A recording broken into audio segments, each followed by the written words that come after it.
મિત્ર, આજના આ વેદ પાઠશાળા કાર્યક્રમમાં આપનું સ્વાગત કરીએ છીએ. વેદ પાઠશાળા પ્રભુના વચનની ઉજાળે જીવનને પ્રકાશે મોક્ષ પથને.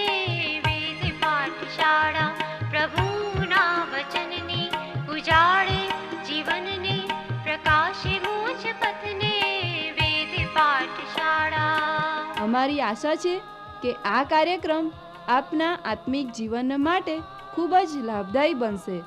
તો આવો આ અભ્યાસમાં આગળ વધતા પ્રભુના સેવક પાસેથી પ્રભુનો સંદેશ સાંભળીએ.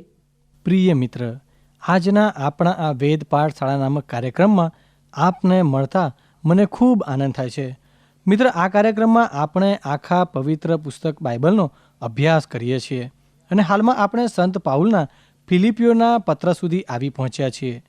ગત કાર્યક્રમમાં મેં તમને આ પત્રની પ્રસ્તાવના વિશે જણાવ્યું હતું અને સાથે સાથે એ પ્રાર્થના પણ કરી હતી કે તમને આ પત્રનો ઊંડાણપૂર્વક અભ્યાસ કરવાનું મન થાય. સંત પાઉલ આ પત્રમાં ફિલિપીઓને તથા મને અને તમને ખ્રિસ્તમય જીવન વિશે જણાવે છે કે જે તેણે એફેસસના વિશ્વાસીઓને પણ જણાવ્યું હતું.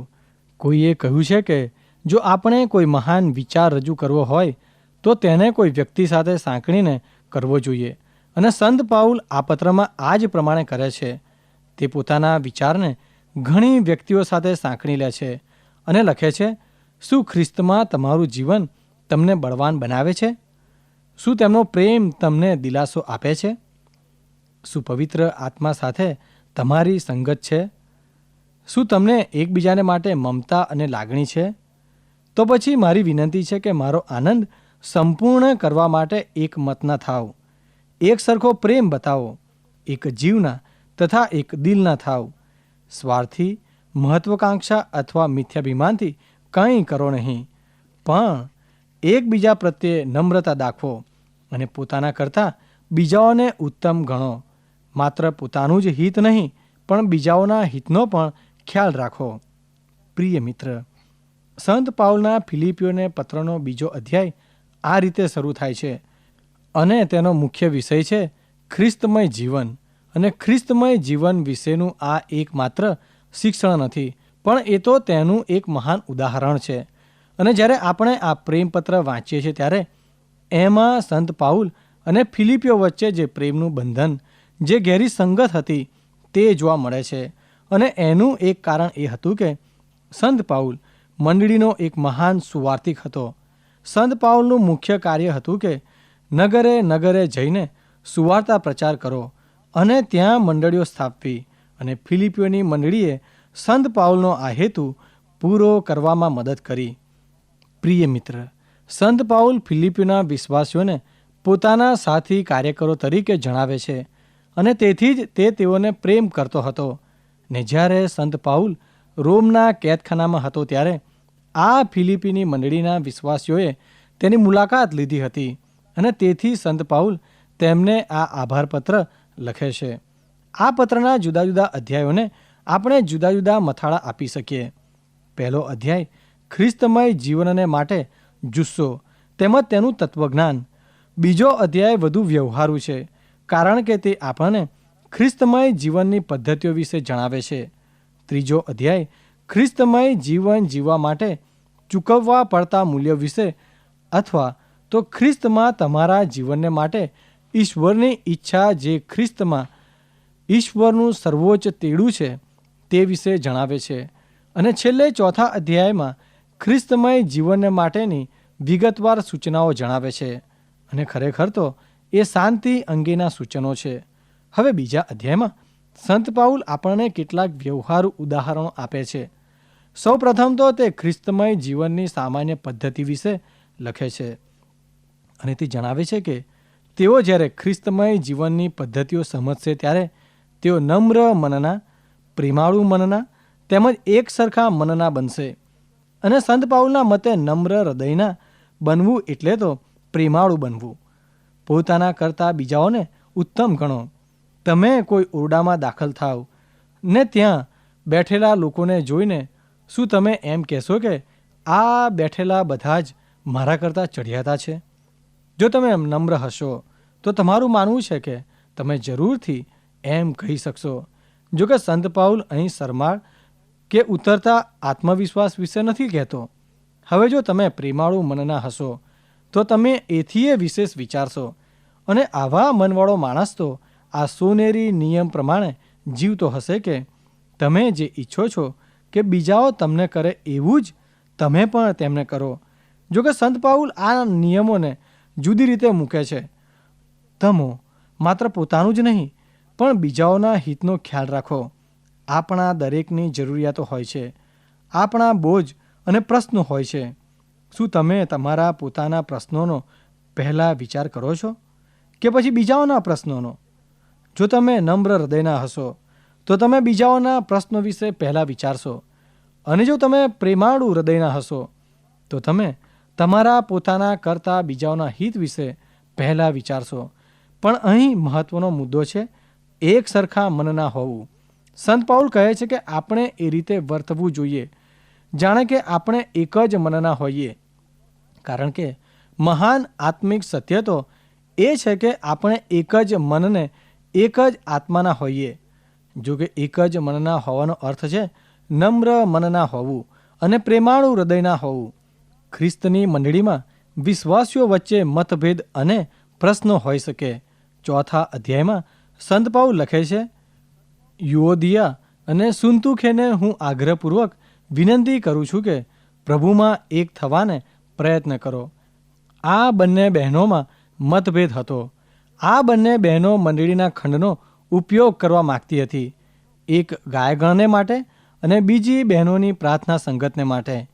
ખ્રિસ્તના શિષ્યોમાં ક્યારેક ગેરસમજ ઊભી થઈ શકે છે, અને આ પ્રશ્નોમાં મોટાભાગે કોઈ એકનો ઘમંડ છુપાયેલો હોય છે અથવા તો કોઈ એકનું સ્વાર્થીપણું. અને તેથી જ સંત પાઉલ જ્યારે ખ્રિસ્તમય જીવનની પદ્ધતિઓ વિશે જણાવે છે ત્યારે કહે છે, તમે નમ્ર મનના, પ્રેમાળુ મનના અને એક સરખા મનના થાવ. આ સત્ય જણાવ્યા પછી તે કેટલાક ઉદાહરણો આપે છે.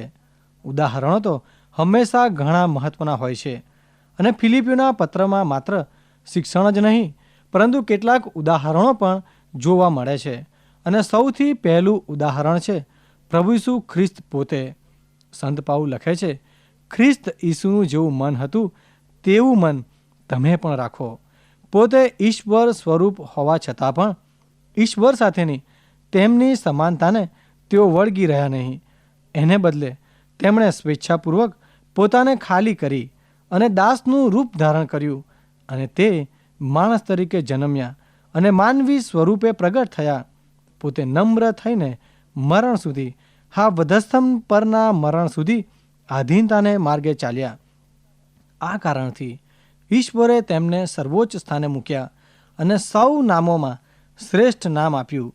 આથી ઈસુના નામમાં મહિમાને અર્થે આકાશમાંના, પૃથ્વી પરના તથા પૃથ્વી તળેના સૌ ઘૂંટણે પડે, અને ઈશ્વર પિતાના મહિમાને અર્થે સૌ જાહેરમાં પ્રગટ કરે કે ઈસુ ખ્રિસ્ત તે જ પ્રભુ છે. પ્રભુ ઈસુએ પોતે એ શીખવ્યું કે સ્વર્ગના રાજ્યમાં સૌથી નાનો એ સૌથી મોટો છે. પોતાનો મહિમા કરાવવાનો એકમાત્ર રસ્તો એ તો પોતાને નમ્ર કરવાનો છે, અને પ્રભુ ઈસુ આનું મહાન ઉદાહરણ હતા. સંત પાઉલ જણાવે છે કે પ્રભુ ઈસુ ઈશ્વર પિતાની સમાન હતા, છતાં તેઓ સ્વર્ગ છોડીને વધસ્તંભ સુધી નીચે આવ્યા. તેઓ ઈશ્વર હતા છતાં તેમણે તે પકડી રાખ્યું નહીં. આપણે તો આપણા જીવનના ઘણા વર્ષો અને ઘણી શક્તિઓ નામ કમાવામાં ખર્ચી નાખીએ છીએ, પણ પ્રભુ ઈસુએ જાણી જોઈને માનવિહોણા થવાનું પસંદ કર્યું. તેઓ માનવી બન્યા. પ્રિય મિત્ર, પ્રભુ ઈસુ કોણ હતા એ તમે ખરેખર જાણતા હોય તો તમે જાણશો કે એ માત્ર માણસ બન્યા. એટલું જ નહીં પણ તે માણસના ગુલામ બન્યા, માણસના નોકર બન્યા, અને આમ કરવામાં તેઓ મરણ સુધી આધીન રહ્યા. તેઓ પિતાને આધીન રહ્યા, અને તેમનું મૃત્યુ એ તો સામાન્ય માણસનું નહીં પણ એક ગુનેગારનું મૃત્યુ હતું. તેમને કપડાં ઉતારીને વધસ્તંભ પર શરમભરી હાલતમાં ખીલા ઠોકવામાં આવ્યા, અને આ મરણ તેમણે સમગ્ર વિશ્વના પાપને લીધે સહન કર્યું, અને તેઓ આ માટે સ્વર્ગ છોડીને નીચે ઉતર્યા અને તેથી જ ઈશ્વર પિતાએ તેમનો મહિમા કર્યો, તેમને ઊંચે ચઢાવ્યા. ઈશ્વરે તેમને સઘળા માનવીઓની ઉપર નામ આપ્યું કે જેની આગળ સ્વર્ગ તથા પૃથ્વીના સઘળા ઘૂંટણે નમે અને દરેક જીભ તેને પ્રભુ તરીકે કબૂલ કરે. ખ્રિસ્તે નીચે ઉતરીને પિતાને માટે શક્ય બનાવ્યું કે તેઓ તેને ઊંચા ચઢાવે. અને સંત પાઉલ આ ઘેરું ઉદાહરણ આપીને સમજાવે છે કે નમ્ર અને પ્રેમાળુ મનના હોવું એટલે શું. પ્રિય મિત્ર, સંત પાઉલ કહે છે કે ખ્રિસ્તની જેમ મારે અને તમારે પણ માન વિહોણા થવાની જરૂર છે. બીજાઓને આપણા કરતાં ચઢિયાતા માનવાની જરૂર છે. આપણે સ્વકેન્દ્રી નહીં પણ ખ્રિસ્ત કેન્દ્રી, પ્રેમ કેન્દ્રી બનવું જોઈએ. બીજી રીતે કહીએ તો આપણે ખ્રિસ્તના ઉદાહરણે અનુસરવું જોઈએ, જેથી આપણે બીજાઓને માટે ખ્રિસ્તમય જીવનનો નમૂનો પૂરો પાડી શકીએ. બીજા અધ્યાયમાં સંત પાઉલ પોતાના જીવનનું પણ ઉદાહરણ આપે છે. તે લખે છે, તમારા વિશ્વાસના અર્પણ પર રેડાઈ જવા માટે હું ખુશી છું અને તમારી સૌની સાથે આનંદ કરું છું. આ જ રીતે તમે પણ ખુશી થાવ અને મારી સાથે આનંદ કરો. પાઉલ જે બોલતો હતો તે જ પ્રમાણે જીવતો પણ હતો. સંત પાઉલે શીખવ્યું કે ખ્રિસ્તના અનુયાયીઓ તેમના ઉદાહરણને અનુસરે અને તેમના જેવા નમ્ર, પ્રેમાળુ અને બીજાઓનું હિત જોનાર બને. ત્યારબાદ હવે તે પોતે પોતાના વિશે લખે છે કે તો તે ખ્રિસ્તના ઉદાહરણને અનુસર્યો છે. જૂના કરારમાં યાજક વેદી પર અર્પણ ચઢાવતો હતો અને પાઉલ જે પોતે એક ગુરુ હતો તે આ બાબત યાદ કરતા જણાવે છે કે મારું જીવન એ તમારા વિશ્વાસને માટે રેડાયેલું અર્પણ છે. સંત પાઉલ લખે છે કે જો તમે ખ્રિસ્તમય જીવન વિશે જાણવા માગતા હોય તો મારા ઉદાહરણને અનુસરો, કારણ કે ઈશ્વરની દયાથી હું પણ ખ્રિસ્તમય જીવન જીવું છું. ત્યારબાદ આ અધ્યાયમાં તે તિમોથીનું ઉદાહરણ આપે છે અને મને આ ખૂબ જ ગમે છે. તે લખે છે, પ્રભુ ઈસુમાં હું આશા રાખું છું કે હું તિમોથીને જલ્દીથી તમારી પાસે મોકલી શકીશ, જેથી તમારા સમાચાર જાણીને હું પણ ઉત્તેજન મેળવું. તે એક જ એવો છે જે મારી લાગણીઓ સમજે છે અને તમારી ખરેખર કાળજી રાખે છે. પ્રિય મિત્ર, શું આ ખરેખર અદ્ભુત બાબત નથી? બીજા બધા તો ખ્રિસ્ત ઈસુની નહીં પણ પોતાની જ વાતની ચિંતા રાખે છે. તેની યોગ્યતાની તમને પણ જાણ છે. પ્રિય મિત્ર, જેમ પુત્ર પિતાની સાથે કામ કરે તેમ તેણે શુભ સંદેશના પ્રચાર અર્થે મારી સાથે કામ કર્યું છે. મારું શું થવાનું છે તે મને ખબર પડે કે તરત જ હું તેને તમારી પાસે મોકલવાની આશા રાખું છું. પ્રિય મિત્ર, ખ્રિસ્તમય જીવનનું નમ્ર, પ્રેમાળ, એક જ મનના હોવાનું આ બીજું એક ઉદાહરણ છે. આ અધ્યાયના અંતમાં સંત પાઉલ એક વડીલ એપાફ્રોદિતસ કે જે ફિલિપી મંડળીનું દાન સંત પાઉલ પાસે જેલમાં લાવ્યો હતો તેના વિશે જણાવતા લખે છે, ભાઈ એપાફ્રોદિતસ ને તમારી પાસે મોકલવાની મને જરૂર જણાય છે. પ્રિય મિત્ર, સંત પાઉલ તેના વિશે શું કહે છે તે પર ધ્યાન આપો. તેણે મારી સાથે રહીને સહકાર્યકર અને સાથી સૈનિક તરીકે કાર્ય કર્યું છે. તમારા સંદેશાવાહક તરીકે તથા મારા મદદનીશ તરીકે તેણે મારી સેવા કરી છે. તે તમારા સૌની મુલાકાત લેવા ઘણો આતુર છે. તે માદો છે એવું તમે સાંભળ્યું છે, તેથી તે ઉદાસ છે. ખરેખર તે મરણતુલ માદો હતો, પણ ઈશ્વરે તેના પર દયા કરી. માત્ર તેના પર જ નહીં પણ મારા પર પણ, એ માટે કે મને વધુ શોક ન થાય. તેને તમારી પાસે મોકલવાને મેં ઘણી ઉતાવળ કરી કે જેથી તમે તેને જોઈને ફરીથી હર્ષ પામો અને મારું દુઃખ દૂર થાય. પ્રભુમાં ભાઈ તરીકે સંપૂર્ણ આનંદથી તેનો સ્વીકાર કરજો અને એવા સર્વ માણસોને માન આપો, કારણ ખ્રિસ્તના કાર્યને લીધે પોતાના જીવને જોખમો વહોરીને તે મરણની નજીક આવી ગયો. એ માટે કે જે મદદ તમે મને આપી શક્યા નહીં તે તેના દ્વારા પૂરી કરવામાં આવી. પ્રિય મિત્ર, ખ્રિસ્તના શરીરના સંગતના જુદા જુદા માળખા છે અને મને લાગે છે કે સંત પાઉલ આ વૃદ્ધ વડીલના ઉદાહરણ દ્વારા તમને અને મને એ માળખાઓ વિશે જણાવવા માગે છે. સંત પાઉલ જણાવે છે કે આ વૃદ્ધ માણસ જે તેમના દાનો લઈને જેલમાં તેની પાસે આવ્યો એ તેનો ભાઈ છે. સંત પાઉલના મતે જ્યારે આપણે નવો જન્મ પામીએ છીએ ત્યારે આપણને નવા જન્મ દ્વારા ખ્રિસ્તની મારફતે ઈશ્વરના દીકરા થવાનો હક મળે છે. અને તેથી જ્યારે સંત પાઉલ એપાફ્રોદિતસને પોતાનો ભાઈ કહે છે ત્યારે તે કહેવા માગે છે કે તે ખ્રિસ્તમાં છે અને હું પણ ખ્રિસ્તમાં છું. અમને બંનેને ખ્રિસ્તની મારફતે ઈશ્વરના સંતાન હોવાનો કે કહેવડાવવાનો હક મળ્યો છે અને તેથી અમે બંને ભાઈઓ છીએ. સંત પાઉલ એમ પણ કહે છે કે એપાફ્રોદિતસ મારો સહકાર્યકર અથવા મજૂરીમાં ભાગીદાર છે. હવે તે આ પ્રમાણે દરેકને માટે કહેતો નથી, પણ મિત્ર ઘણા બધા એવા છે જે પ્રભુમાં સંત પાઉલના ભાઈઓ તો હતા પણ તેમના સાથી કાર્યકરો નહોતા. આમોસ પ્રબોધકના પુસ્તકના 3 અધ્યાયની 3 કલમમાં લખેલું છે, શું 2 જણા સંમતિ વગર એક સાથે ચાલી શકે ખરા?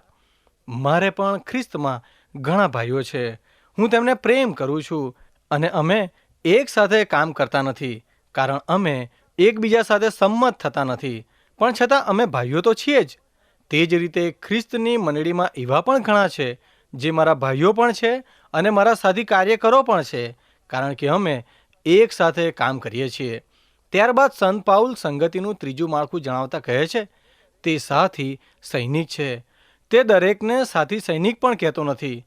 મિત્ર, મારું માનવું છે કે સંત પાઉલના મતે ભાઈઓ એ તો ખ્રિસ્તમાં બીજો વ્યક્તિ છે.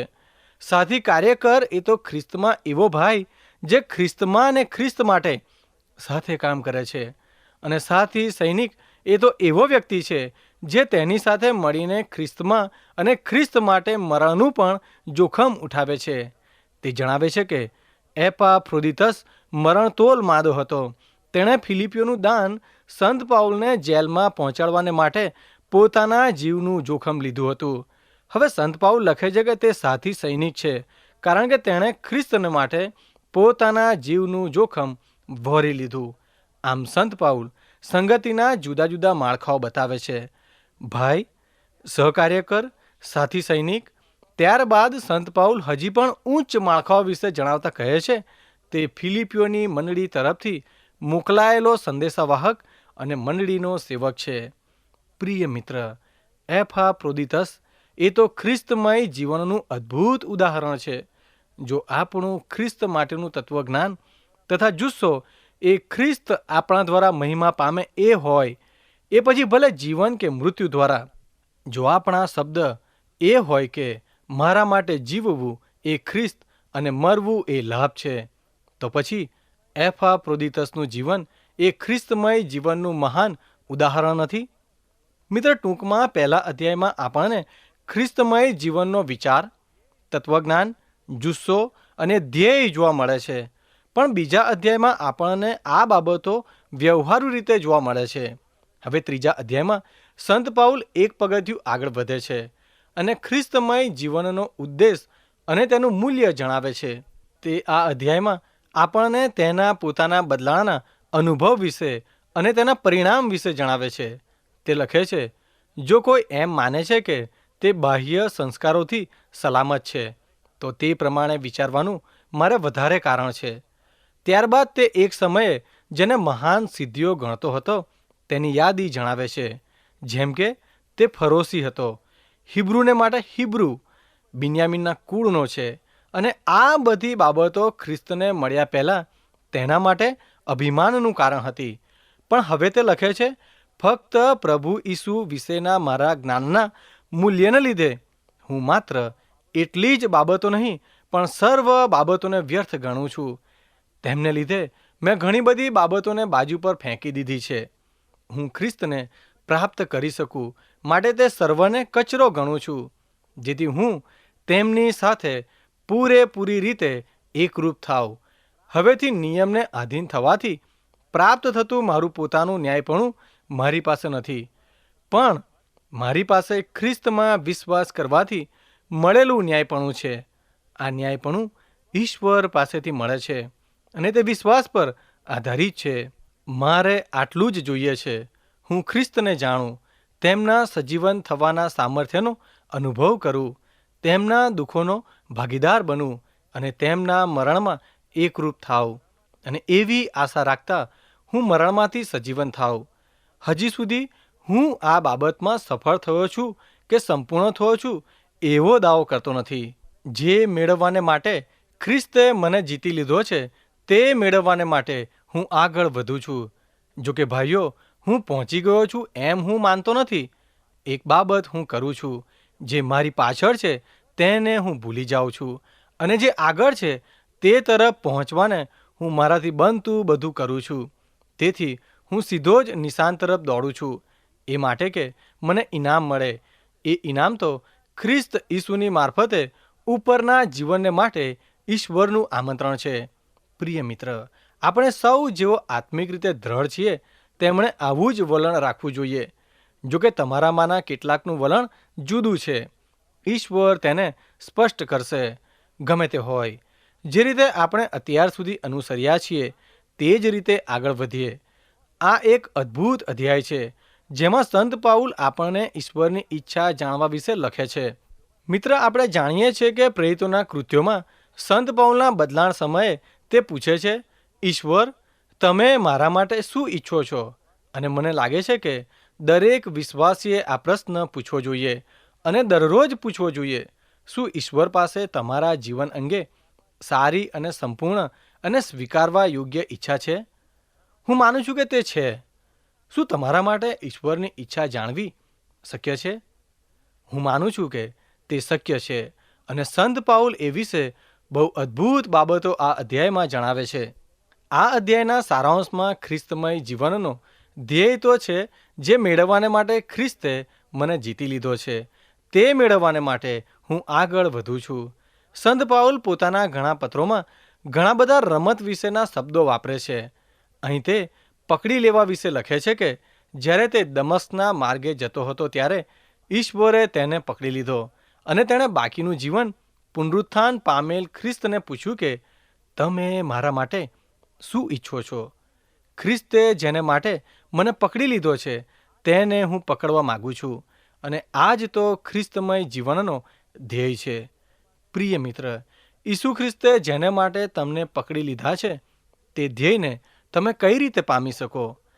મિત્ર, મારું માનવું છે કે જો તમે સંત પાઉલના ઉદાહરણને અનુસરીને તે જે સૂચનો આપણને આ અધ્યાયમાં જણાવે છે તે પર ધ્યાન આપો તો તમે ચોક્કસ તેનો જવાબ મેળવી શકશો. સૌપ્રથમ ધ્યાન આપો કે જ્યારે સંત પાઉલનું બદલાણ થયું ત્યારે તેનું પરિવર્તન થઈ ગયું. તેણે નક્કી કર્યું કે તે પોતાના જીવનને માટે ઈશ્વરની ઈચ્છા શોધશે. ઈશ્વર તમને એથી વધુ પ્રકાશ આપશે. મિત્ર, આ અધ્યાયમાં સંત પાઉલ આપણને એ બાબતો જણાવે છે. પહેલું, ખ્રિસ્તમય જીવનનો ઉદ્દેશ, એટલે કે જેને માટે ખ્રિસ્તે આપણને પકડી લીધા છે તેને મેળવવા માટે આગળ વધવું. ખ્રિસ્તમાં જીવનાર વિશ્વાસીએ ધ્યેય તરફ, ઈશ્વરના ઉચ્ચ તેડારૂપી ઇનામ તરફ, આત્મિક દાનો જે વિશે સંત પાઉલ એફેસીઓને પત્રમાં લખે છે તે તરફ આગળ ધસે છે. ઈશ્વરની આપણા જીવનને માટે જે સંપૂર્ણ ઈચ્છા છે તેનો અનુભવ ન કરે ત્યાં સુધી એ સત્યને આધીન રહેવું. સંત પાઉલ દોડના ઇનામ વિશે લખતા ઈશ્વરની ઈચ્છા જાણવા માટેની બીજી કેટલીક બાબતો પણ જણાવે છે. તે લખે છે, જે મેળવવાને માટે ખ્રિસ્તે મને જીતી લીધો છે તે મેળવવાને માટે હું આગળ વધું છું. એ માટે એક બાબત એક સમયે જે વાના તેને લાભકારક લાગતા હતા તેને હવે તે હાનિકારક ગણે છે. તેના મતે હવે ન્યાયપણું એ તો સારા કાર્યોથી નહીં પણ ઈસુ ખ્રિસ્ત પરના વિશ્વાસથી ઈશ્વર દ્વારા મળે છે. પોતાના બાકીના પત્રો જેમ કે રોમીયોને પત્ર, ગલાતીયોને પત્રમાં તે આ જ ન્યાયપણાનો ઉલ્લેખ કરે છે. તે ઈસુ ખ્રિસ્ત સાથેના સંબંધને શોધે છે. ત્યારબાદ તે પોતાના જીવનમાં પુનરુત્થાન પામેલા ખ્રિસ્તના પરાક્રમને મેળવવા માગે છે. આ મહાન અધ્યાયના અંતમાં તે કહે છે, જો દોડના અંતમાં રાખી મૂકેલું ઇનામ મેળવવા માગીએ છીએ તો તેને તે ખ્રિસ્તમાં ઈશ્વરનું મહાન તેડું કહે છે. તેના માટે હાલમાં આપણી પાસે જે પ્રકાશ છે તેને અનુરૂપ જીવન જીવવું પડે. અને જો તમે એ પ્રમાણે જીવો તો હું કહું છું, જે મારી પાછળ છે તેને હું ભૂલી જાઉં છું, અને જે આગળ છે તે તરફ પહોંચવાને હું મારાથી બનતું બધું કરું છું. આપણામાંના ઘણા જીવનના અગત્ય ક્રમ નક્કી કરવામાં નબળા છીએ. આપણે કોઈ એક બાબત તરફ ધ્યાન કેન્દ્રિત કરી શકતા નથી. પ્રિય મિત્ર, આ વિશે વિચાર કરશો. ફરી મળે ત્યાં સુધી મને રજા આપશો. પ્રિય શ્રોતા મિત્રો, અમને ખાતરી છે કે આજનો આ કાર્યક્રમ આપને રસપ્રદ લાગ્યો હશે. જો આ કાર્યક્રમ આપ નિયમિત રીતે સાંભળશો તો તમારા અંગત જીવનને માટે તે ખૂબ જ લાભદાયી બનશે. જો આપને આ અંગે કોઈ પ્રશ્ન કે મૂંઝવણ હોય અથવા આપ આ કાર્યક્રમને લગતું સાહિત્ય પ્રાપ્ત કરવા માંગતા હોય તો આજે જ તમારા પૂરેપૂરા નામ સરનામા સાથે અમને પત્ર લખશો. અમારું સરનામું છે કાર્યક્રમ Ved Pathshala, post box number 713, EN post, Faridabad, pin code number 121-007, Haryana. ધન્યવાદ.